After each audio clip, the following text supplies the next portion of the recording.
ये आत्मा आपका पीछा नहीं छोड़ेगी। प्रधानमंत्री नरेंद्र मोदी पर शरद पवार ने क्यों कही ये बात? प्रधानमंत्री नरेंद्र मोदी ने लगातार तीसरी बार प्रधानमंत्री पद की शपथ लेने पर एनसीपी अध्यक्ष शरद पवार ने प्रश्न किया कि क्या प्रधानमंत्री नरेंद्र मोदी को देश का नेतृत्व करने का जनादेश मिला है। उन्होंने सोमवार को कहा कि भाजपा लोकसभा चुनाव में बहुमत से चूक गई है।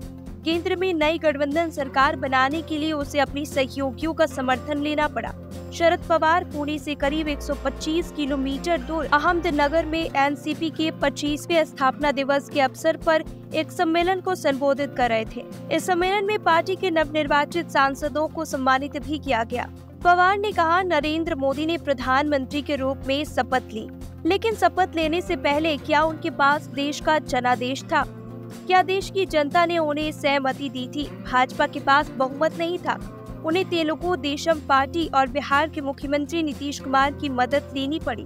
उनकी वजह से वह सरकार बना सके। शरद पवार ने मोदी द्वारा उन्हें भटकती आत्मा कहे जाने पर कहा कि ये अच्छा है क्योंकि आत्मा शाश्वत है और ये आत्मा आपका पीछा नहीं छोड़ेगी। पवार ने कहा कि मोदी ने शिवसेना को नकली शिवसेना कहा। उन्होंने पूछा कि क्या प्रधानमंत्री पद पर बैठे व्यक्ति को किसी को नकली कहना चाहिए। पार्टी के बारे में पवार ने कहा कि लोगों का समर्थन हासिल करने के लिए एक नई और कुशल टीम बनाएगी।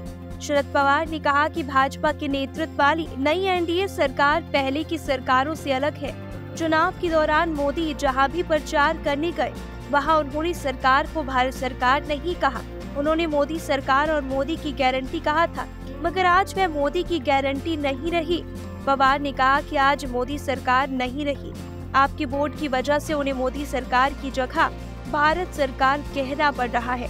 आपकी वजह से उन्हें अलग दृष्टिकोण अपनाना पड़ रहा है। पवार ने कहा, प्रधानमंत्री का पद देश का है, किसी खास पार्टी का नहीं। प्रधानमंत्री को समाज के सभी वर्गों, जातियों और धर्मों के बारे में सोचना चाहिए, लेकिन मोदी ये करना भूल गए हैं। मुझे लगता है कि उन्होंने जानबूझकर ऐसा किया। मुस्लिम, सिख, ईसाई और पारसी जैसे अल्पसंख्यक देश का महत्वपूर्ण हिस्सा है। उन्हें सरकार पर भरोसा होना चाहिए, लेकिन मोदी ऐसा करने में विफल रहे। प्रचार के दौरान उन्होंने एक वर्ग के लोगों के अधिक बच्चे पैदा करने की बात कही। यह स्पष्ट है कि उनका आशय मुसलमानों से था।